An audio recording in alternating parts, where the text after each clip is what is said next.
Perhaps the most groundbreaking discovery in the history of medicine was the development of penicillin, a substance which upon its discovery was called a true miracle. Finally, a drug had been found which could cure people of the most dreaded infections. And although several pathogenic bacteria became resistant to penicillin, new types of antibiotics were found to suppress these illnesses. However, due to abuse and an overconsumption of penicillin, many pathogenic bacteria soon outwitted the miracle drug. Resistant bacteria are gaining ground, and in the meanwhile, the development of new medicines has practically come to a halt.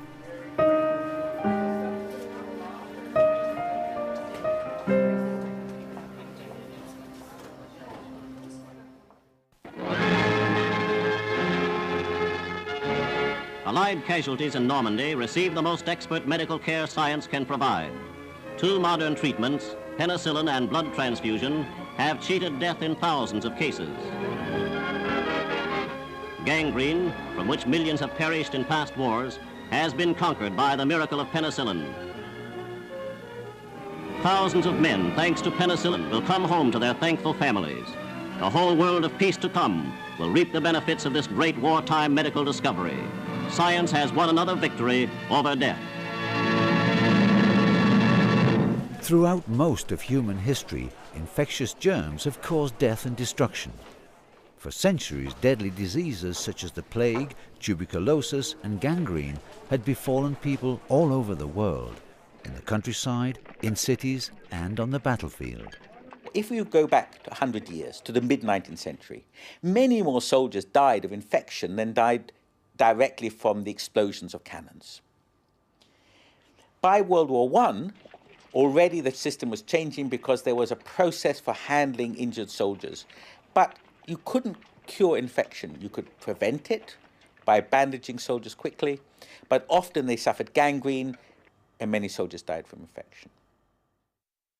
Until the beginning of the 20th century, the risk of infection had made it difficult to treat many types of diseases.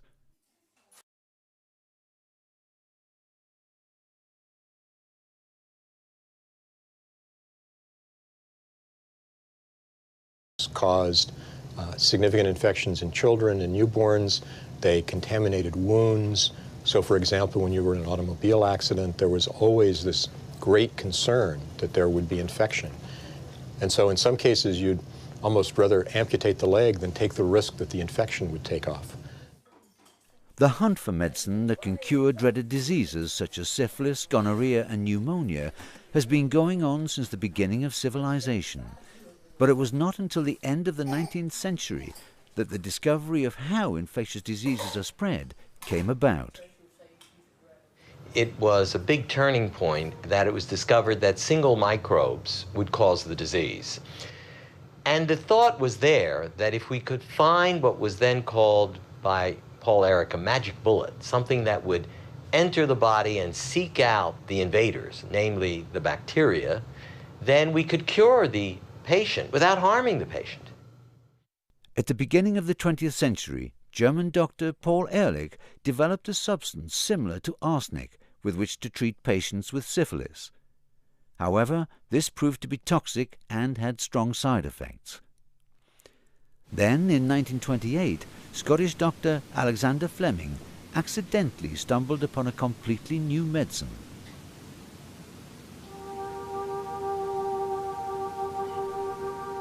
One day, whilst working with bacterial cultures, Fleming discovered a spot of mold. It wasn't unusual for Petri dishes to be polluted by fungus, but the odd thing was that the bacteria around the mold had disappeared. Fleming found this fungus, known as penicillin, could prevent the growth of dangerous bacteria such as staphylococci and anthrax. Experiments on rabbits showed that penicillin was apparently harmless, but Fleming didn't succeed in proving that the substance had a curative effect on people. This happened over 13 years later, and penicillin was then mass-produced in the United States. Through mass production methods, America is continually increasing its output of penicillin, the new drug that effects almost miraculous cures. The liquid medium in these bottles will grow the mold that forms penicillin. All penicillin produced is used by the Allied fighting forces. The liquid, now charged with penicillin, is poured from the bottles. Turned into a powder, it is ready for use.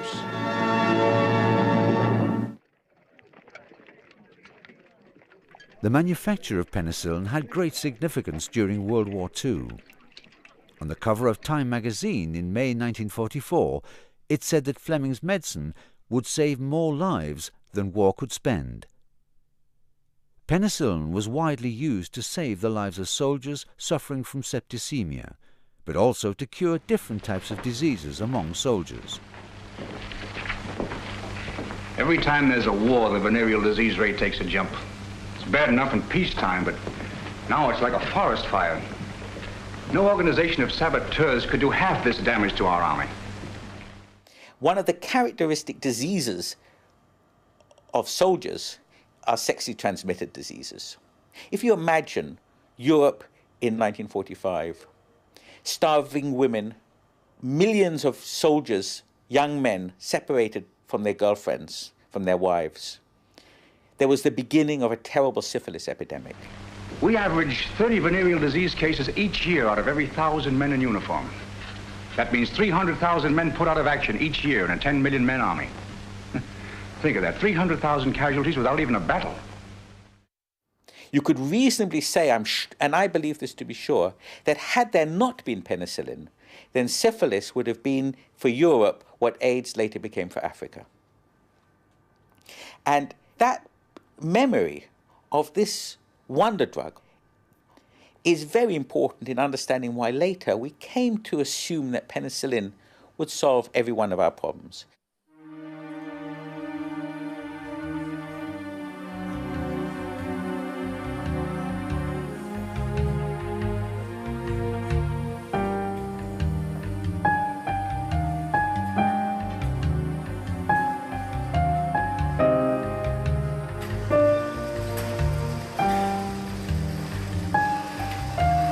In the post-war era, a long line of new antibiotics that could cure many major diseases was developed.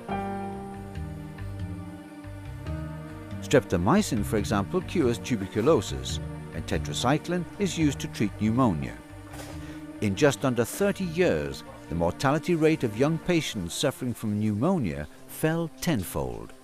When antibiotics were introduced, there was a sharp decline in the loss of life and hospitalization of patients with pneumonias, urinary tract infections, skin infections. I think it had an enormous effect. And I think this is why many in the clinical medicine field believe that antibiotics are one of the treasures that we have in our armamentarium to treat patients. Of course, then it is used not just for the gravely ill, but for people suffering those irritating illnesses which we have every day.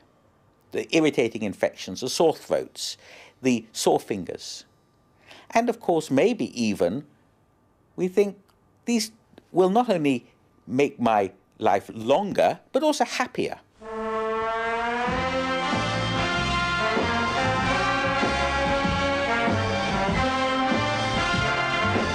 Vaccine-medicated shave.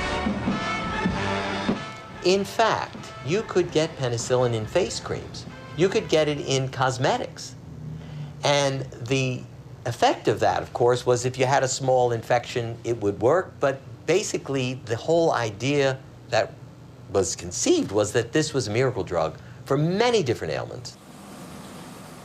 In the late 1940s, a new property of antibiotics was discovered which had great influence on the production of pigs, chickens and other livestock.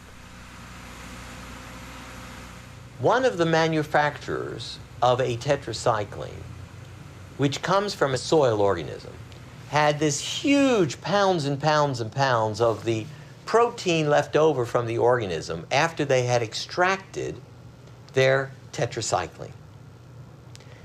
And they wondered if it couldn't be put to some use, such as being used as feed for chickens and other animals.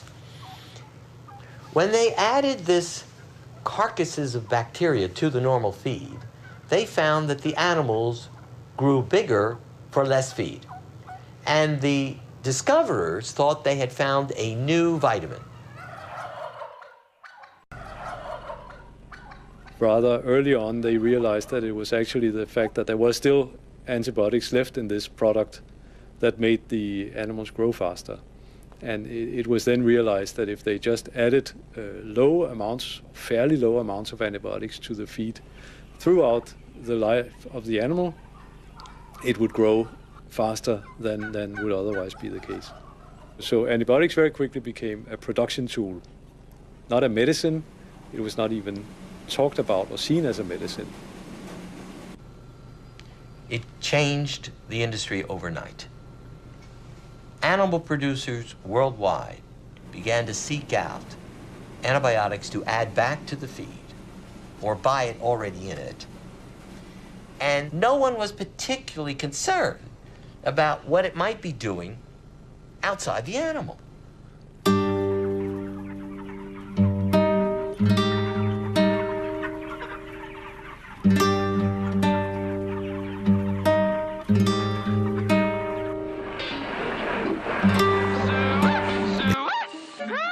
The widespread use of antibiotics on farms goes back decades.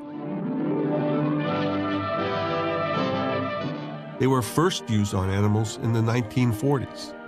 Among the many valuable new products created in agricultural laboratories are mass-produced antibiotics.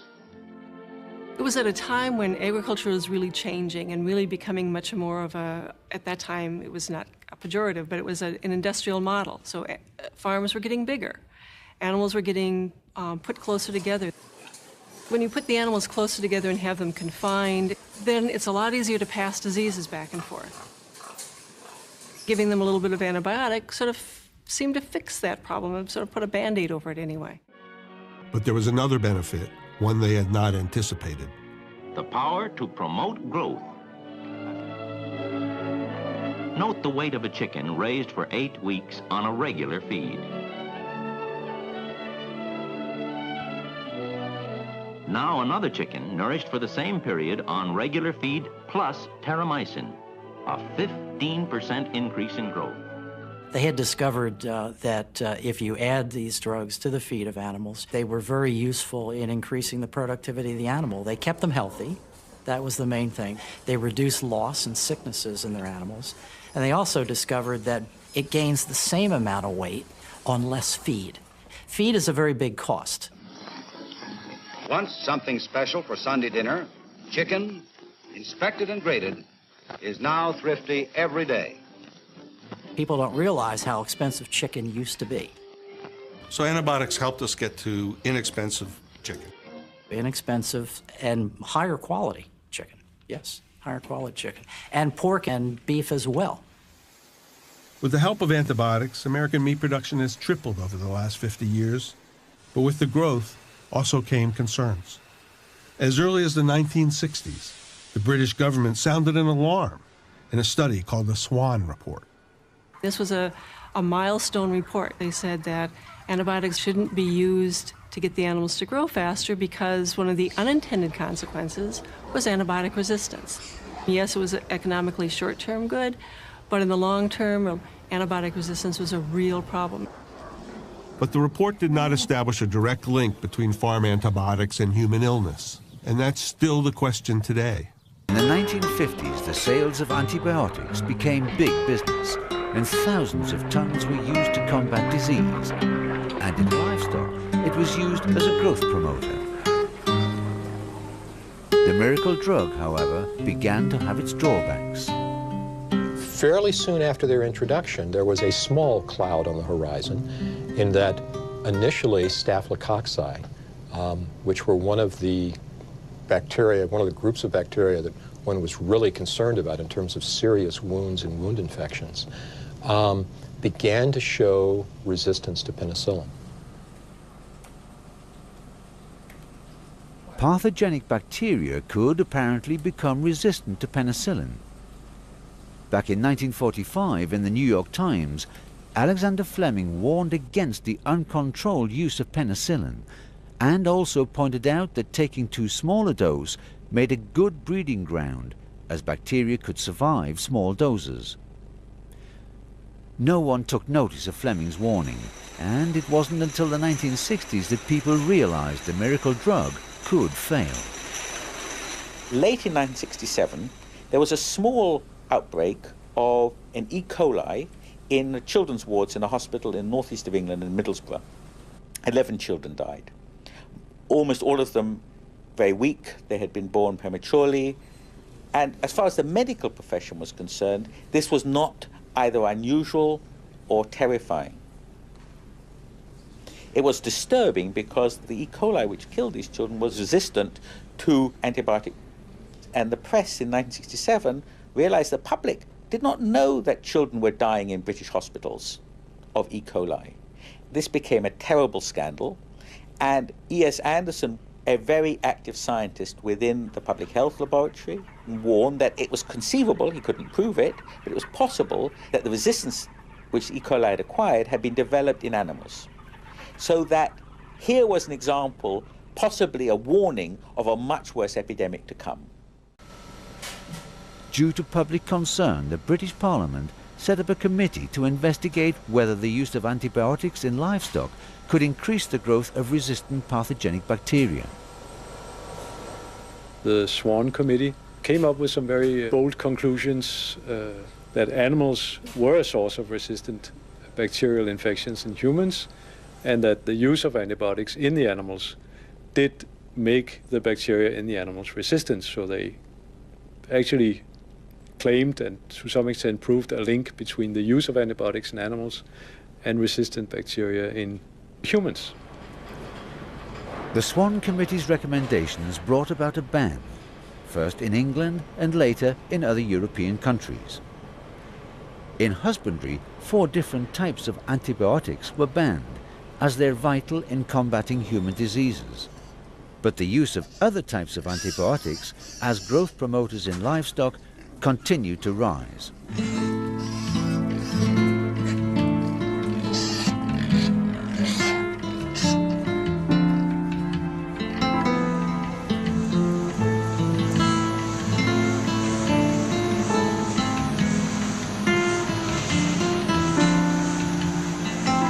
In the early 1970s, more and more resistant bacteria types were found. The aggressive Staphylococcus had long since survived penicillin, but up until then, new types of antibiotics had managed to suppress this most dangerous bacteria. By the time I received my medical training in the early 1970s, there was general acceptance that one never used penicillin for staphylococci. One would occasionally get a patient who came in from the community with a staphylococcal infection that was penicillin sensitive. But that was always something, you know, that was remarkable, that you would comment on. Oh, look, we got an old staphylococci strain that, you know, is still pen sensitive.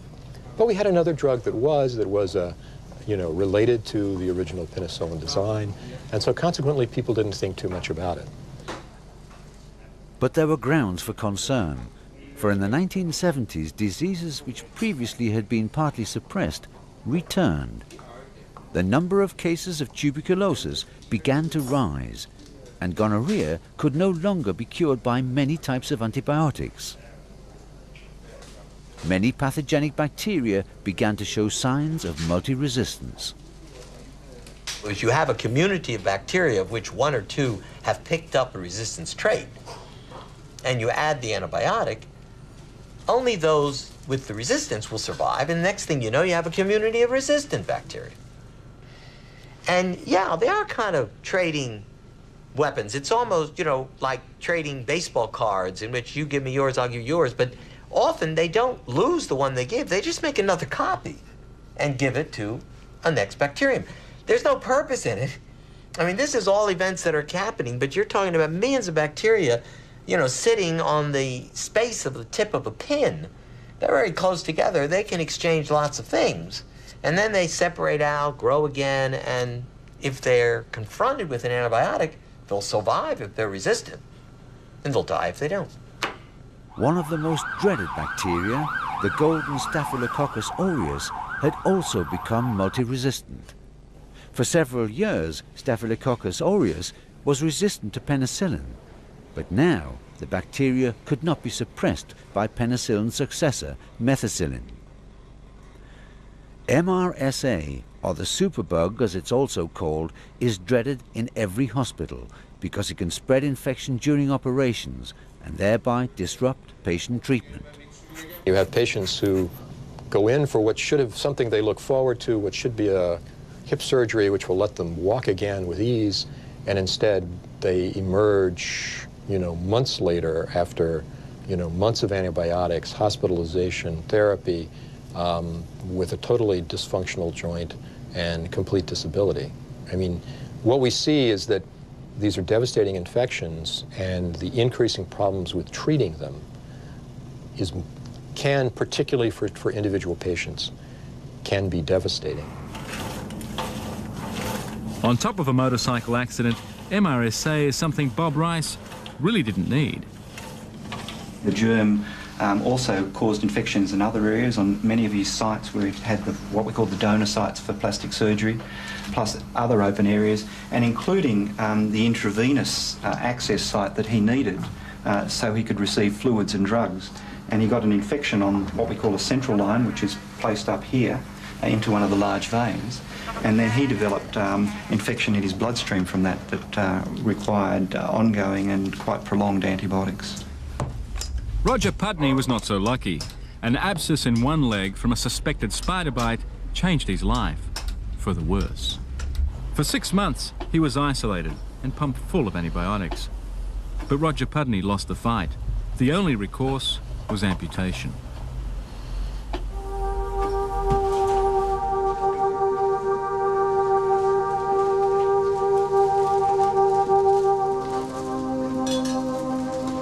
MRSA bacteria quickly spread round the world, much to the concern of health authorities, as there was now a diminishing number of new types of antibiotics which could substitute previous ones. The drug industry had practically given up on finding new types of antibiotics. It's risky. I mean, they have already looked very hard without finding anyone, so the chance that they are going to find something very effective is not as high as it was in the past. And also, even if they find a drug, getting it approved is a very lengthy and very costly process that also has a very high risk of not leading to a product that goes to market at the end of the day. So industry is prone to go in other direction where there is more chance of making a profit.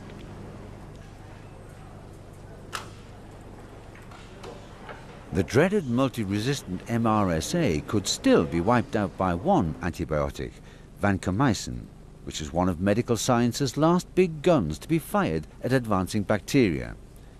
Vancomycin, however, also had drawbacks when treating another bacteria strain, namely the less aggressive Enterococcus bacteria vancomycin-resistant enterococci, or VRE.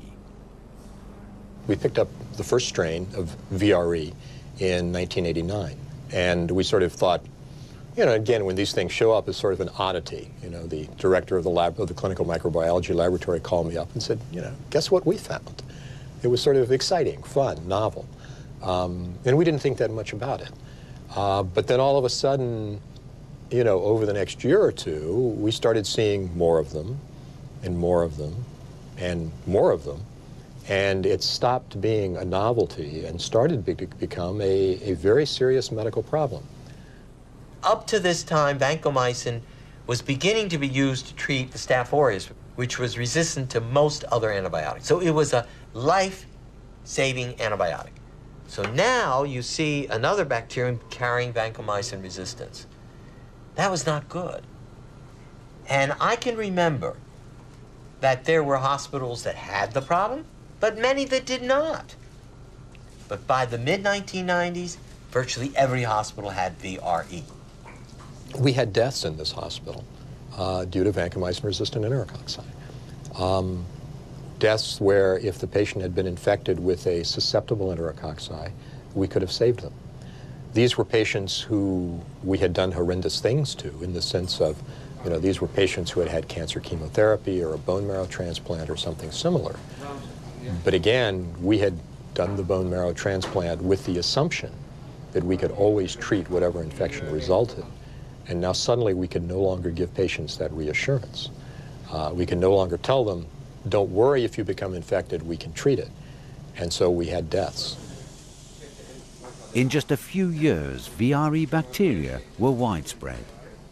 A study of American hospitals in 1989 showed that under 0.5% of bacteria were resistant, a figure which would rise 4 years later to an astounding 10%.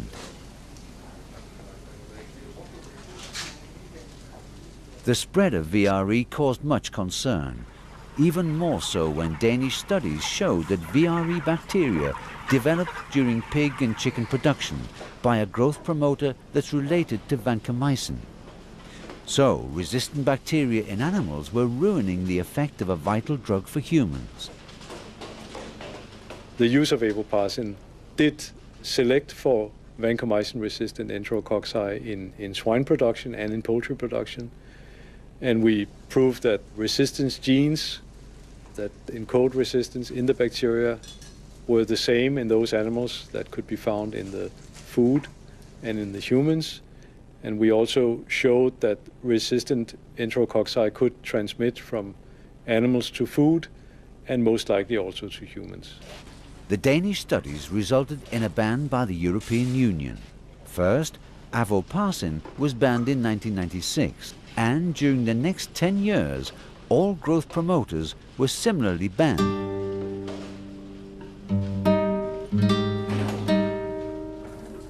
Nevertheless, the development of resistant bacteria didn't stop, which for hospitals proved to be a grave problem. The American health authorities estimated that 1 in every 20 patients became infected by pathogenic bacteria whilst in hospital. Resistant bacteria quickly spread in countries where antibiotics were administered without doctor consultation. And in countries where antibiotics were prescription drugs, patients pressured doctors to prescribe antibiotics even when it wasn't necessary. The World Health Organization estimated that in the treating of bronchial infections, up to 80% of antibiotic use was completely unnecessary. Overuse and misuse does no purpose therapeutically, and all it does is recruit more resistance. Treat the patient, get him well, that's it. But if you use it for 5 times more than it's needed, or you use it when there's a cold virus and there's no bacterium, it's a misuse that does have an impact because you wipe out the susceptible kinds of bacteria and you allow the resistant ones to take over. Resistant pathogenic bacteria has recently been classified as one of the world's 3 greatest health problems. As the World Health Organization states, the pipeline of new drugs is running dry. Today, old diseases are re-emerging with a vengeance. Tuberculosis, for instance, is now one of the world's biggest killers, with over 2 million people dying from it every year, and with some of them dying of a new multi-resistant tuberculosis bacteria. We think that there are about 500,000 multi-drug resistant TB cases every year around the world, and the absolute most difficult areas is the countries of the former Soviet Union. The problem is MDR-TB in prisons, and one of the reasons is that prisoners are malnourished, they are vulnerable, they may have HIV, so they are vulnerable to get TB. Prisons are overcrowded. I mean, people live in so small areas, so they have to sleep in shifts, and that means that if someone has MDR-TB, it's transmitted very rapidly to others. So the prisons in these countries have really been the source of the MDR-TB epidemic. The situation is really, really scary in the former Soviet Union, and also places in China where the rates are very, very high. But we must be careful all around the world because TB doesn't stop at borders.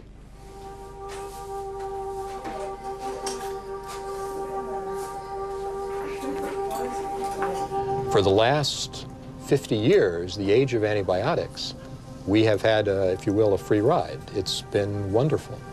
And what will happen is that we will be moving into what has been termed the post-antibiotic era, where suddenly we go back to the way we were in the 1920s and 1930s, where infection was the killer. Finding new antibiotics is not easy. That companies that could do it are not doing it. And so as resistance gets worse, new drugs are lagging behind. That makes the problem even worse.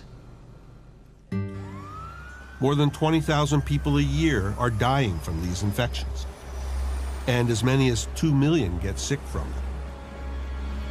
What's become apparent is that these nightmare infections are being fueled by the overuse of antibiotics, creating bugs we can't kill. Widespread use of antibiotics in animals has been raising concerns. Is it possible that there's a pathway? I'm thinking particularly of resistance, you know, could it go in bugs from the chicken house to the family table? We don't know how often that occurs. We think that it probably occurs at a very, very low rate. That linkage is very difficult to connect the dots. Scientists have long been looking for connections between these dots, trying to understand whether the use of antibiotics on farms is contributing to antibiotic resistance that threatens the health of people. I'm not saying that, you know, the use in animal agriculture doesn't contribute to resistance at all. Of course, we see resistance in veterinary medicine from the use of antibiotics. But there's a lot of unknowns as well. We really have not shown that direct pathway from you gave this animal that drug and some person somewhere down the line ate meat from that animal and they now have a resistant infection because you gave that drug way back here. In central Pennsylvania, I came across researchers tackling this scientific challenge in a different way. They're trying to track how resistance might travel through the environment, from farms to people. We came to central Pennsylvania for this research because there are a lot of swine animal feeding operations here. Joan Casey is an epidemiology fellow at the University of California at Berkeley. 5 years ago, when she was studying for her PhD, she became interested in antibiotic resistance. I've basically just started reading about it and trying to find out what was known about antibiotic use and farm animals. Casey found research from Europe suggesting that an antibiotic-resistant bacteria called MRSA, which can cause deadly skin infections, was traveling from pig farms to people. She wanted to know if the same thing was happening here. If people living close to huge animal feeding operations were at risk for getting infections from these operations. To try to answer that question, Casey turned to Geisinger, one of central Pennsylvania's largest healthcare providers, where she joined forces with Brian Schwartz. Almost 4 million people live in this region, right? As a senior researcher, he had access to a trove of medical data. We were able to get about 160 million electronic records on about 450,000 patients from the region. And what'd you find? Total MRSA from 2001 to 2009, straight up. Wow. Incidence up every year. They found MRSA infections had been rising as much as 34% a year in central Pennsylvania. And the patients weren't typical. People are getting MRSA who are not like the ones who used to get it. They're not old, sick people. These are young, healthy people. And when they compared that data with the location of pig farms in the area, a pattern started to emerge. This is the location of where all of the people with MRSA infections live. Each red dot is a person that had a MRSA infection. So these are all their home addresses. Right.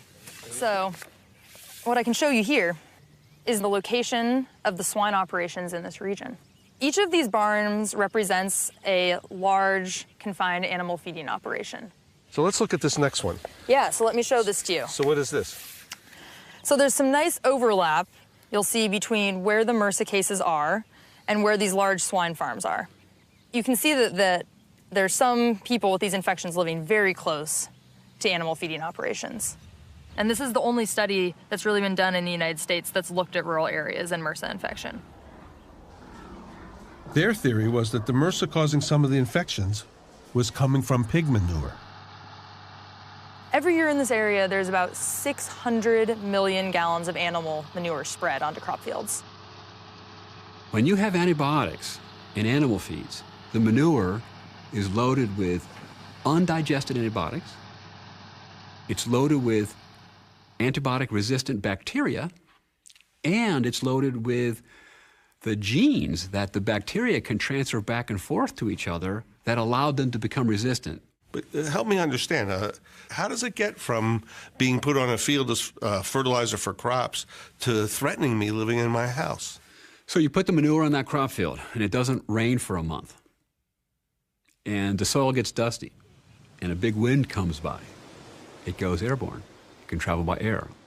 Or, conversely, a big rainstorm comes by, and all the MRSA gets washed off into the drainage off of the field and into the local streets and onto the neighbors' lawns. We actually found that people living closer to these farms and to the crop fields that are located nearby were about 38% more likely to have a MRSA infection than people living farther away. Right now, I think the best hypothesis that we have is that it's coming from industrial agriculture. But to the farmers and drug makers, the study was just more unsettled science and speculation. Well, I think the study was very interesting, and it showed some associations. But I think the implication is that antibiotic use somehow caused the problem, and there's no evidence that that is the case. They didn't test any of the manure, so they have no data on what was actually in the manure. So their study was more speculative than anything. Why didn't you just take a trowel and dig up some of that crop field where the manure was and test it yourself as part of the study? Well, it costs a lot more money, and we didn't have the money for that. And you also need permission to go on people's crop fields. And in general, getting access to the farm operations has not been easy. In the end, though, aren't you really speculating about the link based on a pattern? We have not made any definitive links, but I think there's mounting evidence that there's a problem. Making sense of the science isn't easy. I went to the CDC in Atlanta, where they closely track antibiotic resistance. Is it possible that the use of antibiotics in animals is breeding resistance? That farms like hospitals are becoming a place where resistance comes from? Well, it's not only possible. I mean, it's happening. I mean, we see resistance in pretty much everywhere and everything we test. So there is a certain amount of resistance in cattle and pigs and chickens and humans and the retail meat that we buy in stores. Anywhere you use antibiotics, you're going to have resistance and propagate resistance. Yet the CDC acknowledges the lack of conclusive science.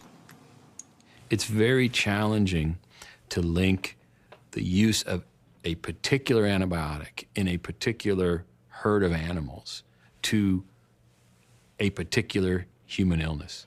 I mean, that is really the challenge. So going from point A to B to C to D to E to F, tracing that bacteria all the way to person A with resistance A. I mean, that's very challenging to do because there are lots of steps in between.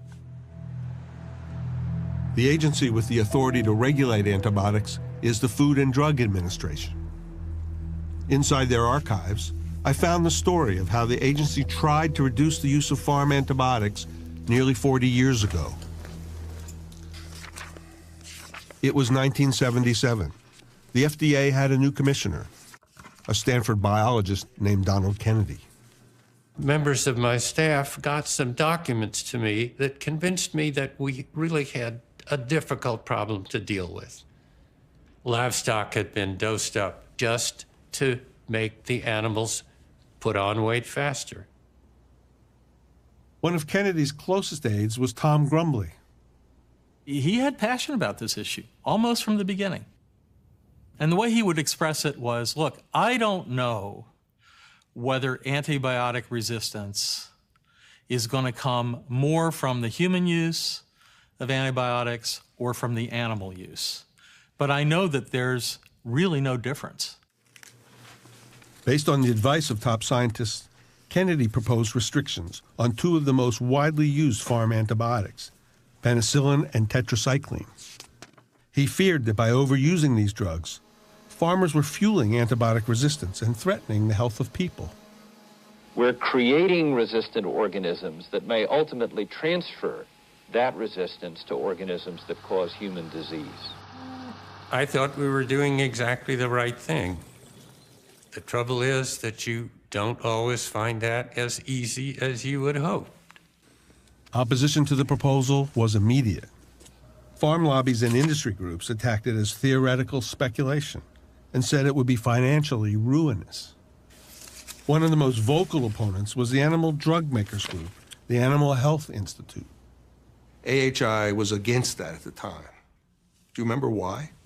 Well, I wasn't at AHI at the time, so I don't know. And you say that they were, but I don't know that they were. I mean, is there some documents that you've seen? There is. This was actually AHI's proposal at the time, to the docket. AHI said that the commissioner's proposal is wholly illogical, would result in an arbitrary and capricious and thus illegal regulation. I think in the case of penicillin and tetracyclines, it was a theoretical concern. Back then, they didn't really have good risk assessment at the time. They really couldn't put the whole picture into place as to, okay, this can happen. We know it can happen in the laboratory. Does it happen in the real animal? And what is the real risk to public health? I think that was where they were missing the data. The industry turned to their allies in Congress, and one of their closest was Mississippi Congressman Jamie Whitten.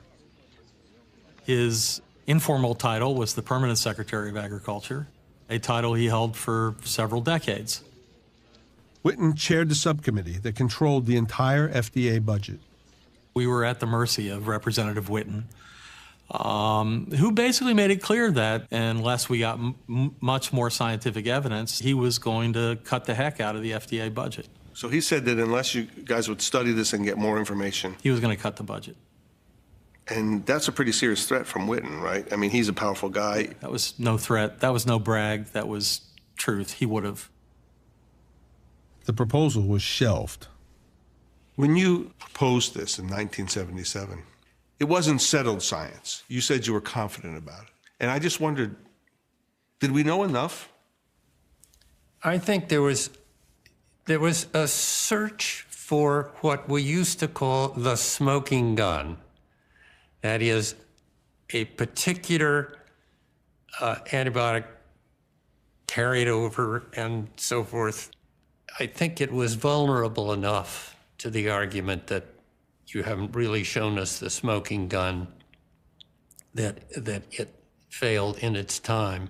So after you tried and pushed for this and then it got blocked, did anything ever happen? Well, it kind of went into the deep freeze for a long time. You know, people basically just said, you know, this is in the too hard category. And until we get real evidence or evidence of people, I hate to say it, dropping in the streets, so to speak, from antibiotic resistance, that nobody's going to do anything about this. But there's new evidence emerging that FDA was onto something back in 1977. Hey, good morning. On a North Texas feedlot, I met two veterinarians who have spent years working with the cattle industry.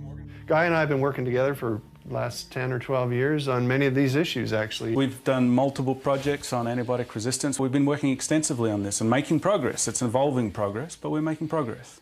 Guy Lonergan of Texas Tech University and Morgan Scott of Texas A&M noticed something unsettling in their research with cattle. An important antibiotic called cephalosporin was losing its effectiveness. Bacteria were becoming resistant to it. So when the cattle got sick, they were harder to treat.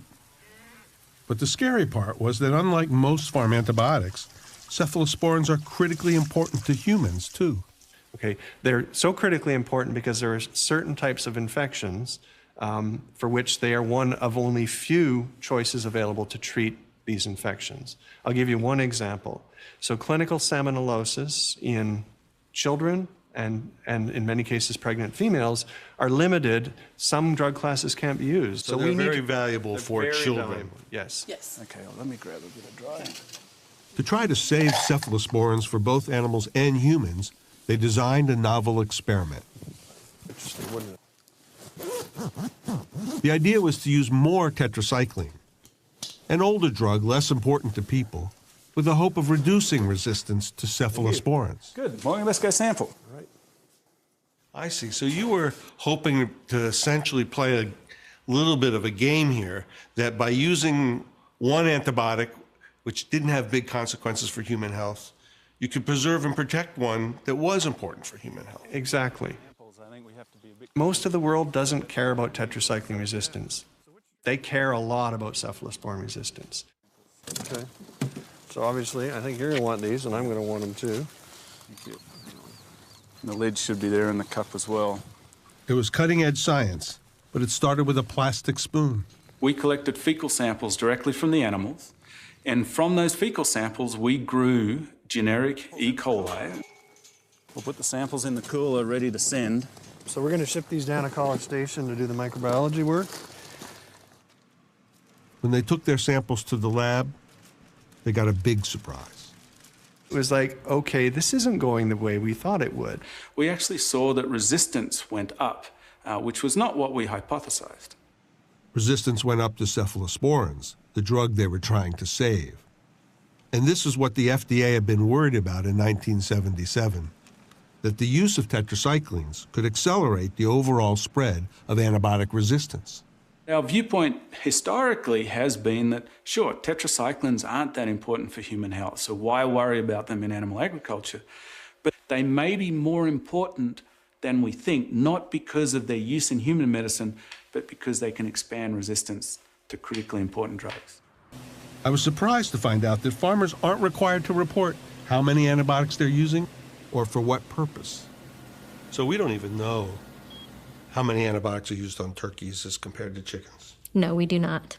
And we don't even know really the volume that's used for humans as compared to animals. It's a guess, right? Not really, because the data that we have is based on drugs that are being sold, not used, or how they're used. I mean, ideally, what data would you want to know? You're tracking resistance. I think we've been clear for years, all of us, meaning the whole of government, academics, anyone who's tracking foodborne infections, that we would like use data. To be able to understand resistance and where it's coming from, it's going to help a lot for us to have better use data so that we understand how these antibiotics are being used and where they're being used. I mean, it's just not available, and it's not something that we collect. I mean, that's not our area, as was mentioned. You need to talk with FDA. The FDA commissioner is Margaret Hamburg. Why don't we have that information? I mean, antibiotics have been used on the farm for 4 or 5 decades. Why don't we have it now? You know, for me, the question is, can we get it now? And that's what we're working on. I think it's a question of us all working together to identify what are the critical data needs. And don't you know that now, though? 40 years? I mean, shouldn't you have a better handle on that, what data you need? Well, you're asking a very big question in terms of the overall picture. We are focused on certain aspects of this challenge. Last year, there were proposals in Congress that would have required farmers to report in detail which antibiotics they're using on animals and how much. But industry groups, like the National Pork Producers Council, opposed those efforts. Did you lobby against those amendments? Those amendments did not have a lot of support among Congress. There was not really a need to actively lobby against them. But you did not want those amendments to be part of that bill? We did not think they'd be helpful. What's to be afraid of with getting more information? The people who were asking for that information are people whose motives were to restrict antibiotic use. So you saw this as a way to get restriction, not just information? Correct. The proposals died. And after years of inaction, the FDA tried a new approach last December. It asked the pharmaceutical industry to voluntarily stop selling antibiotics that are intended only to make animals grow faster.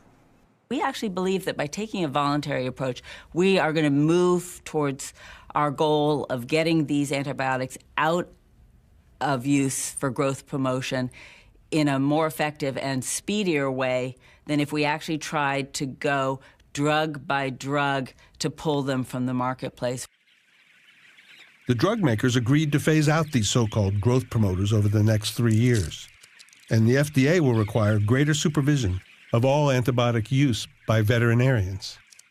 Industry has told us that only 12% of the antibiotics that they sell in agriculture are used for growth promotion. So does that really mean that 88% of what's being used today will continue to be used? The action we're taking is one step, but we clearly need a comprehensive strategy in terms of animal health and farm practices as well. More than's being done today.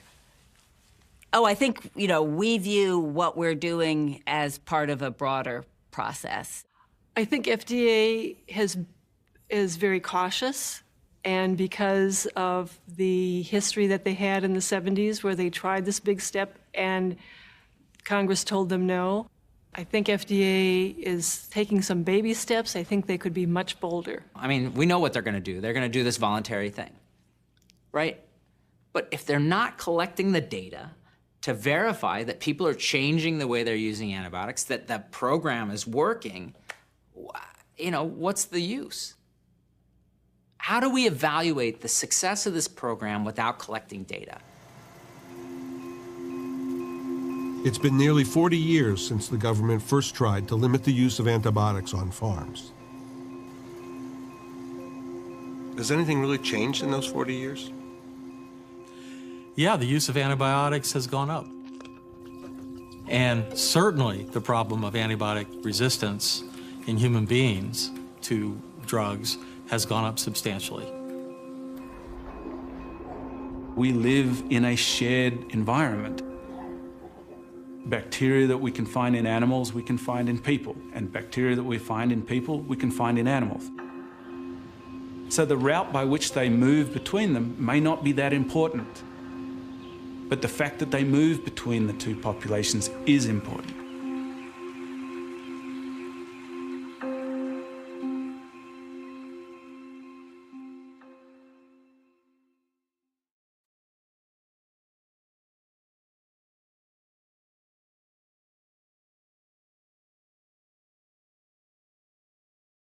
Caused significant infections in children and newborns.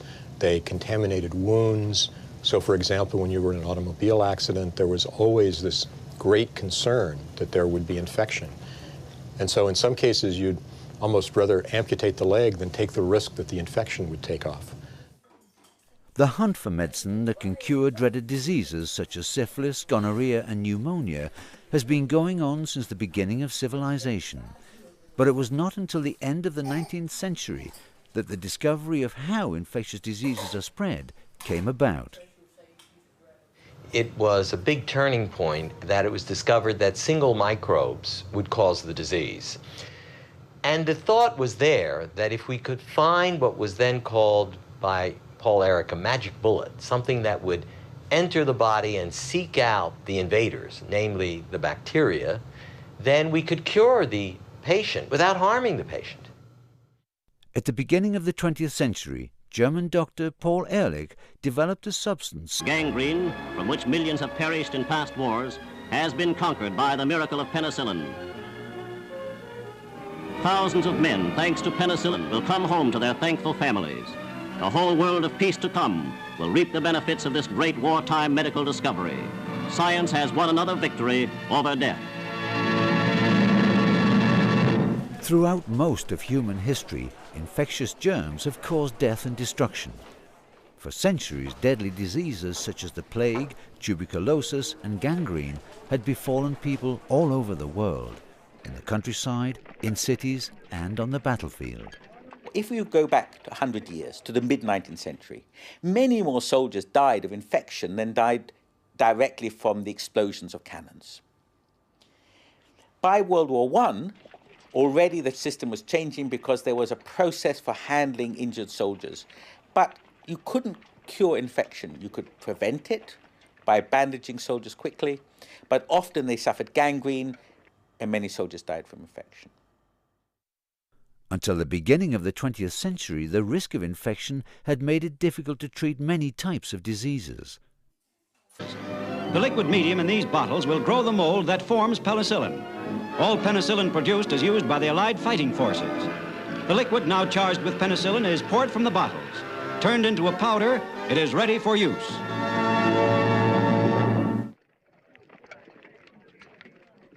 The manufacture of penicillin had great significance during World War II. On the cover of Time magazine in May 1944, it said that Fleming's medicine would save more lives than war could spend. Penicillin was widely used to save the lives of soldiers suffering from septicemia, but also to cure different types of diseases among soldiers. Every time there's a war, the venereal disease rate takes a jump. It's bad enough in peacetime, but now it's like a forest fire. No organization of saboteurs could do half this damage to our army. One of the characteristic diseases of soldiers are sexually transmitted diseases. If you imagine Europe in 1945, starving women, millions of soldiers, young men, separated from their girlfriend. Perhaps the most groundbreaking discovery in the history of medicine was the development of penicillin, a substance which upon its discovery was called a true miracle. Finally, a drug had been found which could cure people of the most dreaded infections. And although several pathogenic bacteria became resistant to penicillin, new types of antibiotics were found to suppress these illnesses.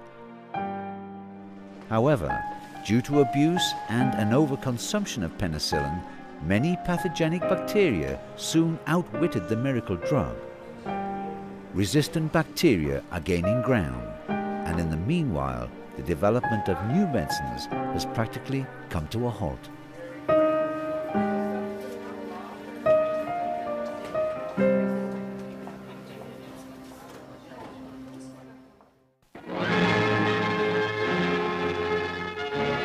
Allied casualties in Normandy received the most expert medical care science can provide.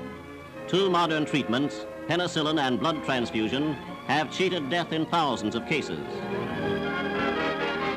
Similar to arsenic, with which to treat patients with syphilis. However, this proved to be toxic and had strong side effects.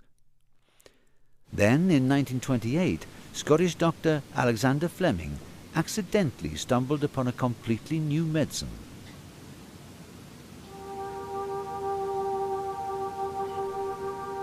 One day, whilst working with bacterial cultures, Fleming discovered a spot of mold. It wasn't unusual for Petri dishes to be polluted by fungus, but the odd thing was that the bacteria around the mold had disappeared. Fleming found this fungus, known as penicillin, could prevent the growth of dangerous bacteria such as staphylococci and anthrax. Experiments on rabbits showed that penicillin was apparently harmless, but Fleming didn't succeed in proving that the substance had a curative effect on people. This happened over 13 years later, and penicillin was then mass-produced in the United States.